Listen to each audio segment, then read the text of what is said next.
It's Duff Roman's 18th birthday, but no one is lighting candles. Turning 18 in the orphanage on Kalecca means starvation for those who aren't hired into a family.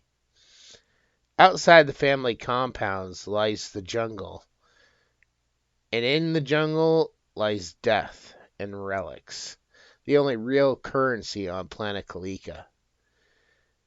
The orphans are Duff's family, and he sacrificed everything to keep the orphanage running, even his chance to move on. Now, at his 18th birthday, he has no choice but to leave.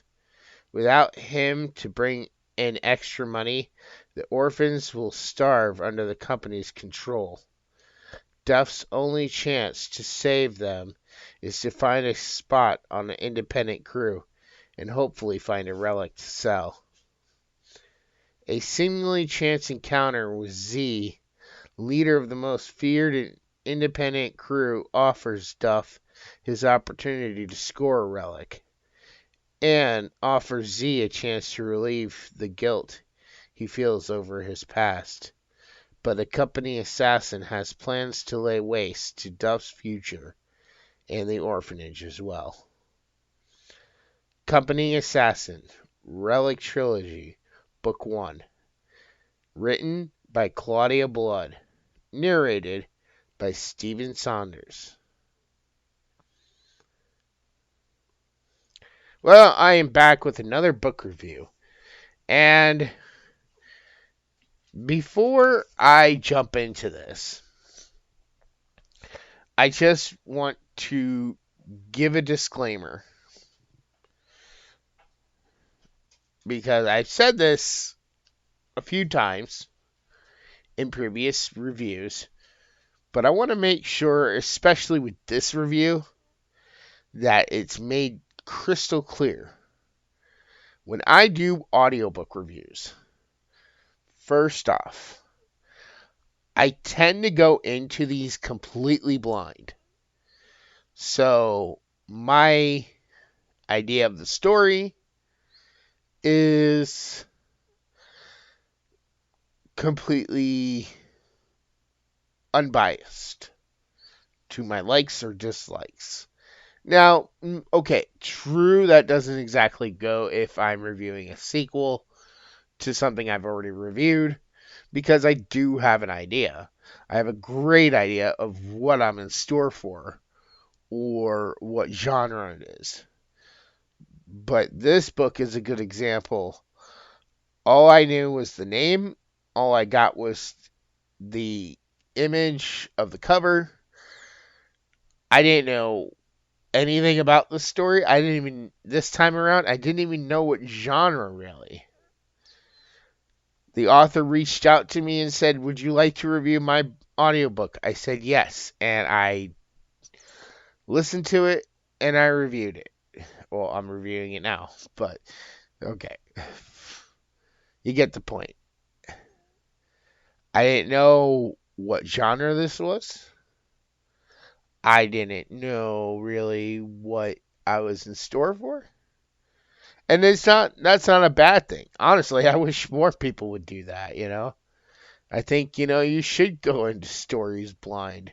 Don't read the descriptions unless you really have to. I mean, honestly, I've said this before and I'll say this again and I'll keep saying it. We live in an age where really the covers don't sell books anymore. Their books are sold by word of mouth. How many people are talking about your book?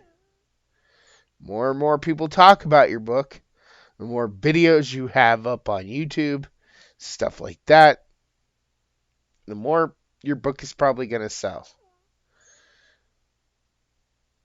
So, with that said, and now that you know that I'm going into this blind, let's jump right into the review with the cover and title.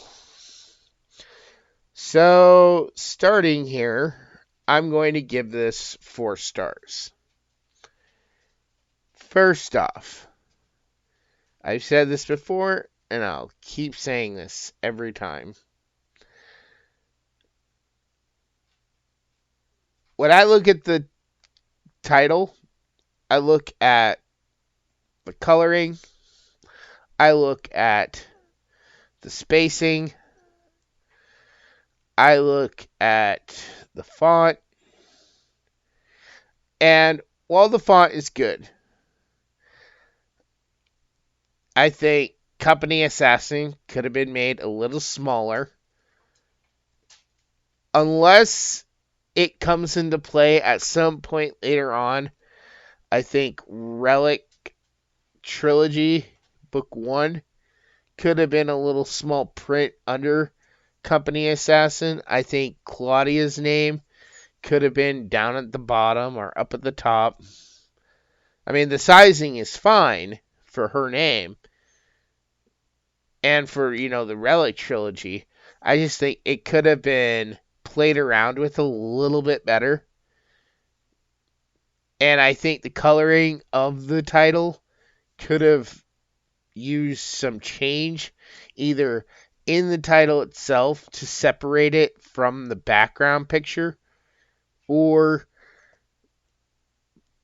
changing the background picture to be a different color. Because I think that it kind of blends the white and the blue, blends it with the silver.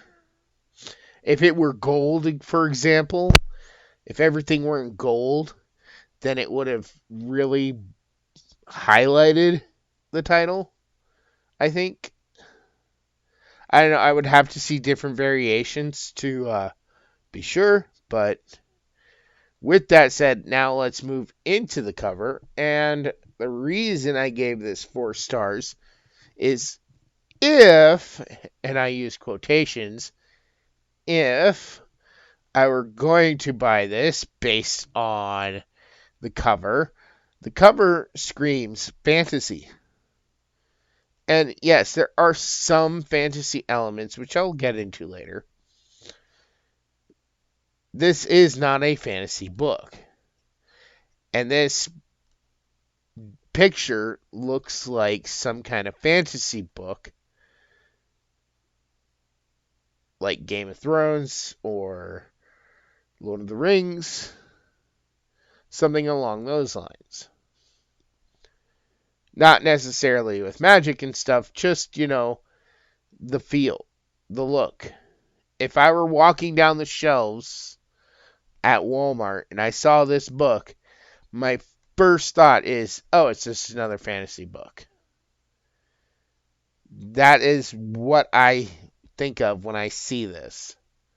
In fact, when I was going to do the review, the first thing I saw was this image. So I thought, oh, I'm getting another fantasy. I don't know if anybody's aware, but recently I've been on a little bit of a sci-fi kick.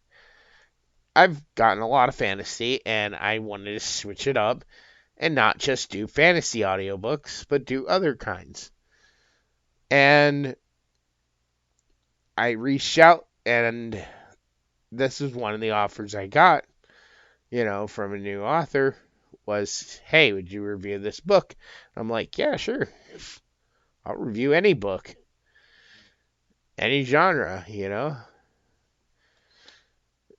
Just because I'm in the mood for something doesn't mean I'm going to only listen to that. I mean, I'll listen to whatever, people want to send me for audiobooks.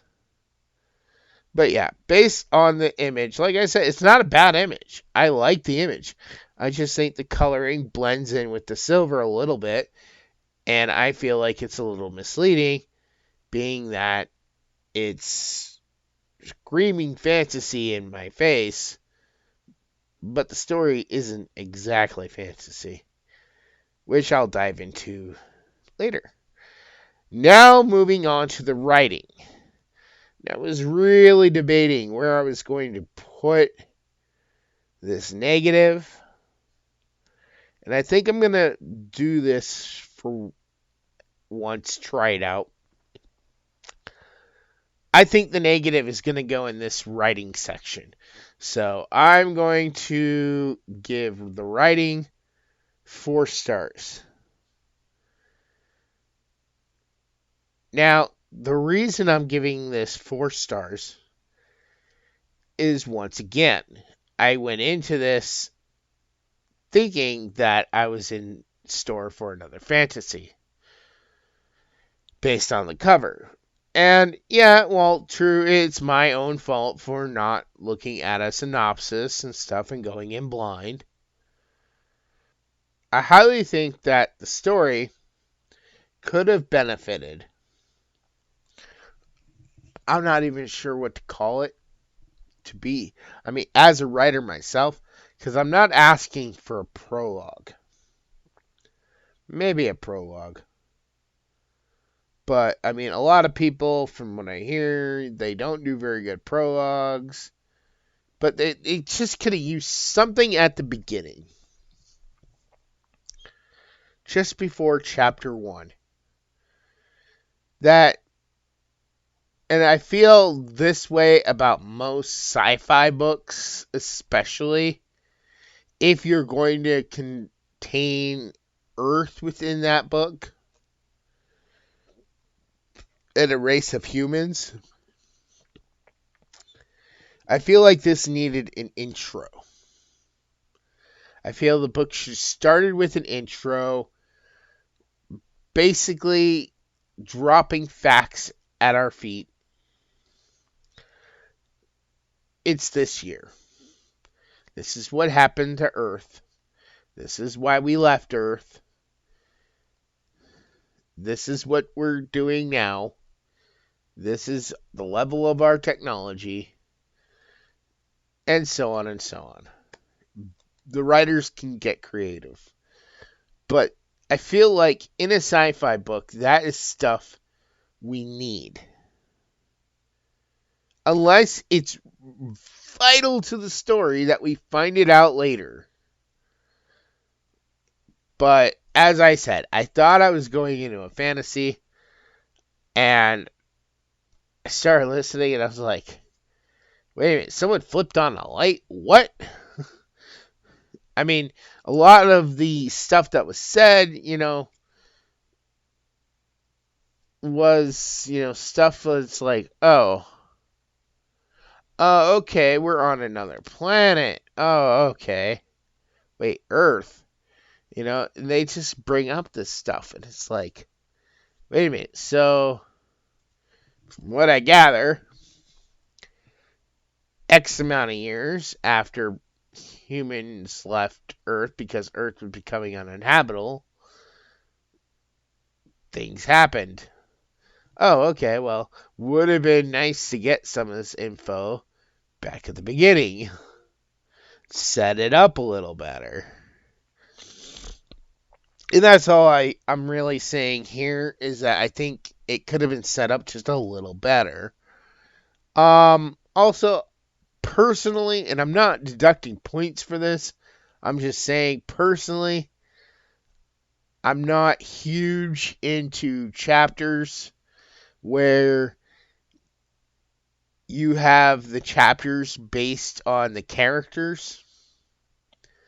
I understand it. I get why it's done. That was one of the reasons I quit listening, though, to Game of Thrones. That and the fact they got a bunch of books, and the show was just much faster to follow until they, I guess, stopped making the books. But, I mean, it was fine here. And I understand why the author did it, because, you're following like 5, 6 different people, and you're switching between those characters.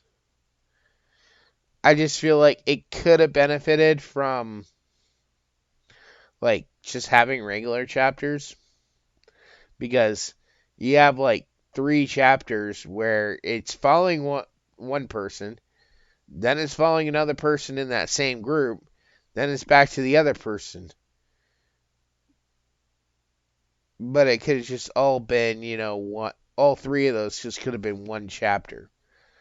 But I get it, like I said, in this aspect, it was used for, you're not only following that one character, but you're in their mind, you're seeing things from their point of view, like what their thoughts are and stuff. Um, but yeah, I mean, my biggest problem, my biggest thing was the intro. I really think the story could have benefited from an intro. Now, moving on to the narration.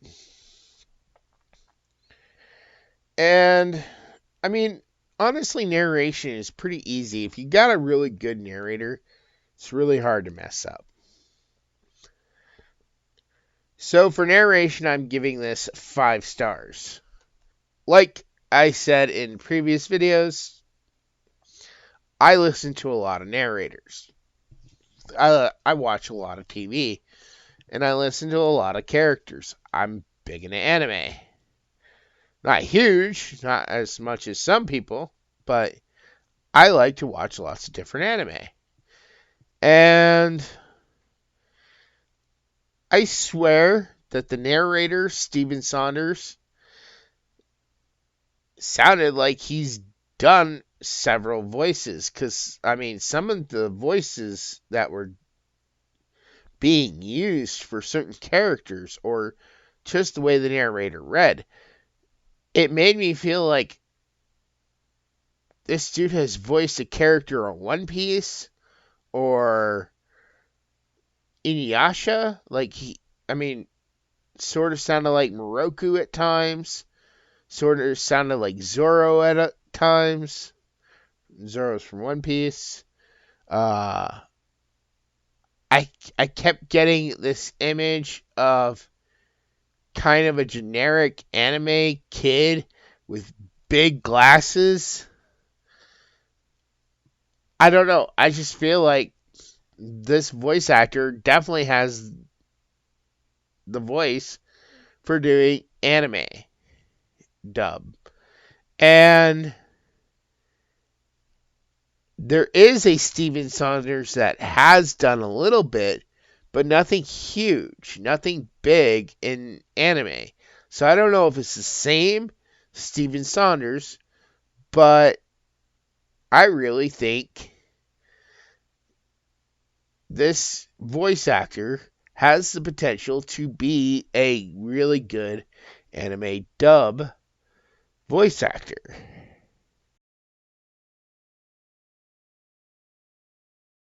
Now moving on to the story.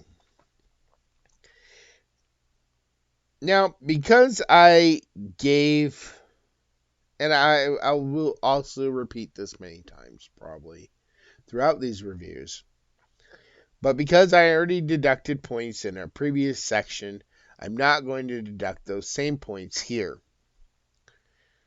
So in the story, I'm giving the story 5 stars. Despite being a little lost at the very beginning and needing to pick up what the author was saying, the reason I'm giving it 5 stars is because the overall story itself is really good. I did really enjoy it. Like I said, I think the book would have benefited greatly from some kind of prologue, some kind of intro saying, this is what's going on, this is the state of the world, this is how we got here.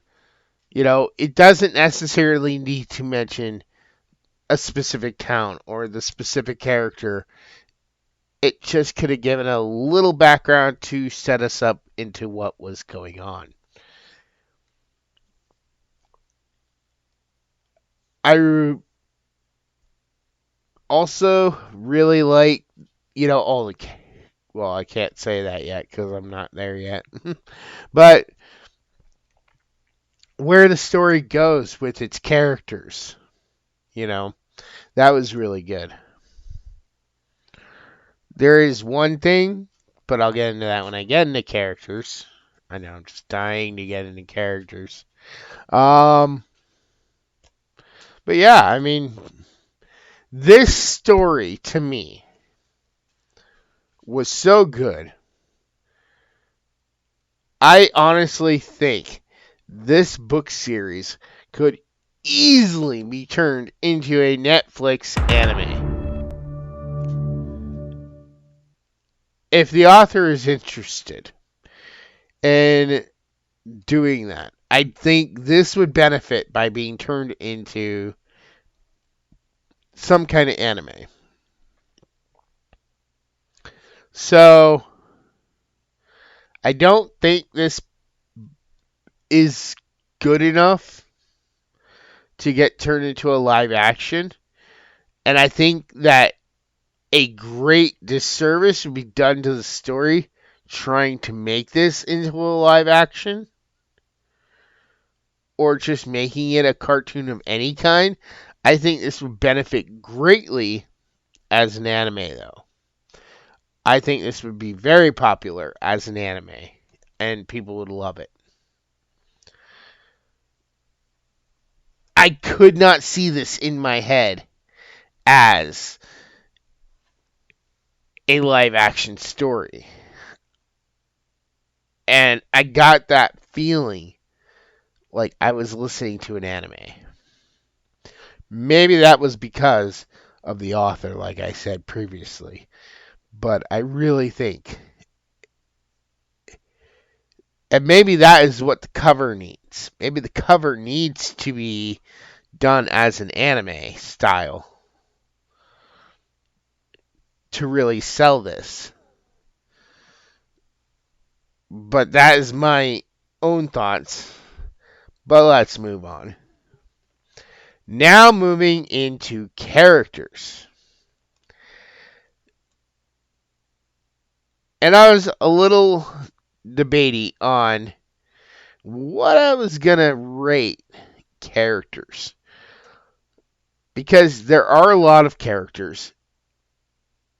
And the author does do a good job, for the most part, at giving them all personalities. However, unless I've missed something, I do have a few minor issues. But for characters, I'm going to be nice and I'm going to give this 5 stars. Because although I have a few issues, those issues weren't enough to take away points. And I already was crueler on the first 2. So I try to balance myself here. So the issues I had are minuscule minor nitpicks. And I'll admit that. But there's one character, I won't say who can't be touched. And she basically comes off like Rogue from X-Men, which I feel has been done quite a bit. I'm not saying that's necessarily bad, but it just really limits that character and that character's interactions, especially when you can clearly tell this character's interested in this other character. And you kind of want to see these two ultimately end up together. But how can that happen as long as she can't be touched? And there's a reason why she can't be touched, and, I don't want to spoil that. So, I'm just going to say she can't be touched. There also is a little bit of unclarity as to whether or not... Well, let me explain. So there are these creatures that everybody keeps calling demons. Now, I can understand why everybody would call these things demons if they cannot converse with these creatures. Because coming from Earth, they've never seen anything like these. So They just call them demons because that's the only name they can think of. But they're not demons as we know them. They're not actual demons like from hell. They're just creatures with black fur and wings. At least I think they had wings and tails. Almost like, the winged monkeys, I'm guessing. Or at least or some kind of black cat-like creature. And they die when exposed to sunlight. Now the reason this was a little confusing is because after these demons do something, there is a scene in the book where the main villain is being told that the demons are unhappy because they failed and they lost several of their kind. And she basically sends them a gift. And it's like, well, okay. She knows them. She can obviously has people that can communicate with them. So, are they sentient enough to talk or have a language that certain people can grasp? If so, I think that would have been a chance for the author to tell us what their real names were, like the name of their species. And it could have been a mystery, that, I mean, some people could have probably pieced it together that, oh, that's what the demons are truly called. I think little nuggets like that really could have sparkled, really would have showed originality and epicness. Because it's like, oh, wow, everybody else just calls these things demons, but this character can speak to them or has people that can speak to them. So she knows what they're really called. And I feel like that would have benefited the book a lot. A lot more stuff like that. But I liked all the characters. I enjoyed finding out the mysteries. I feel like there's still plenty of mysteries left with several of the characters. I honestly didn't really feel for the orphanage, I mean, I get they're in trouble, but I just was more interested in all those characters leaving. I feel like if the town cared about the orphanage, they'd have some people, taking care of those kids, not just leaving them to take care of each other. It's like, oh, here's a house. Here's 5 kids. Nope, you don't need any parental supervision whatsoever. I feel like if the town cared for these kids, they'd do more than just let them exist in a building. I feel like there's a reason why it should have a guardian or a parent or somebody in charge, especially if it's costing this company money. And I also have liked to find out the actual name of the company. I mean, just hearing the company all the time sounded a little generic. But like I said, these are just little nitpicks and gripes coming from me. Stuff I'm hoping that will get addressed or revealed in the future.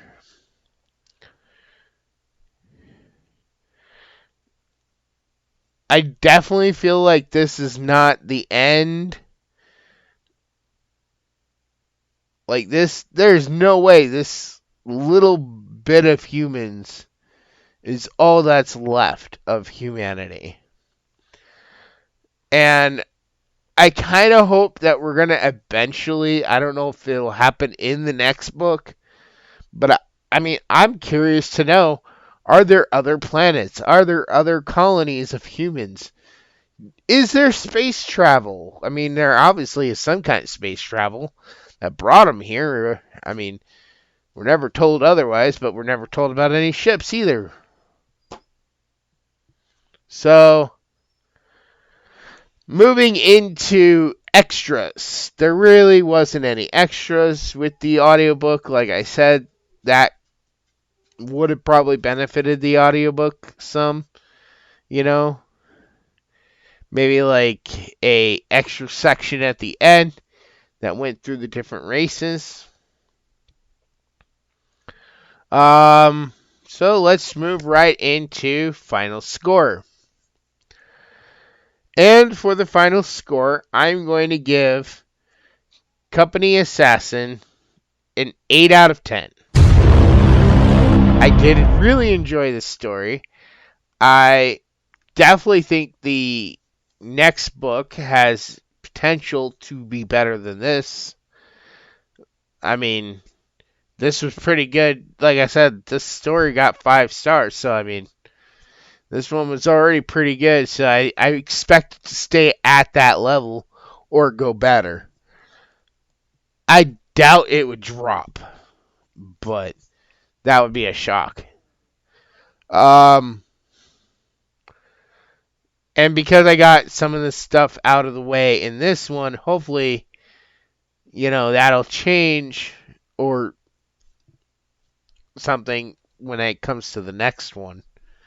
If the author did reach out to me and ask me to review the next one, I'd happily be willing to review it.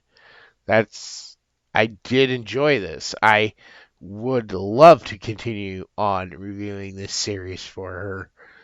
And I just want to point out, I don't know if it's a pen name she chose, but Claudia Blood, I have to say, that is an intense name. I don't know if that's her, real name or pen name. That is definitely an interesting name. So, this has been my review of The Company Assassin.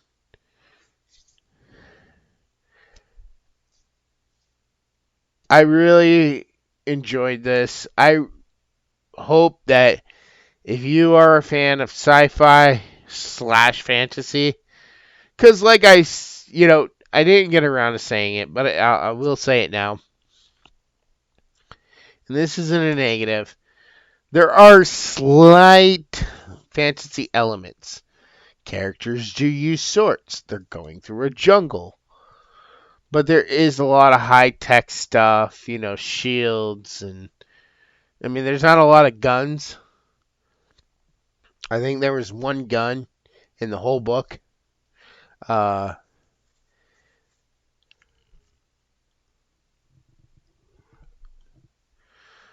There is a forest and stuff like that. So, I mean, it does have some fantasy elements. But it's not heavy fantasy, and it's not heavy sci-fi either. It's sort of a light blend between the two. So, like I said, this has been my audiobook review for Company Assassin. If you have not, please check it out on Amazon, Audible. Wait, I don't know if it's on Audible. I didn't get this on Audible. I was going to bring that up in the review. But maybe I'll save that for next time. That's interesting. So, I want to thank you all for watching. Also, if you are a fan of audiobooks, so if you are a fan of fantasy also, and you're looking for a really good fantasy series, please consider checking out my book series, The Guardian of Light. Available on Audible, iTunes, Amazon, wherever you can go online to get audiobooks probably, or physical books. I'm pretty sure it's out there. I want to thank you all for watching. If you have not, please consider subscribing. Make sure to click that notification bell. I don't know why my subscribe count has been going up and down, up and down, up and down. I'll gain a subscriber or two, and then I lose one. I gain a subscriber or two, then I lose one. I don't know, it's crazy. But I want to thank you all for watching, and I will talk to you next time.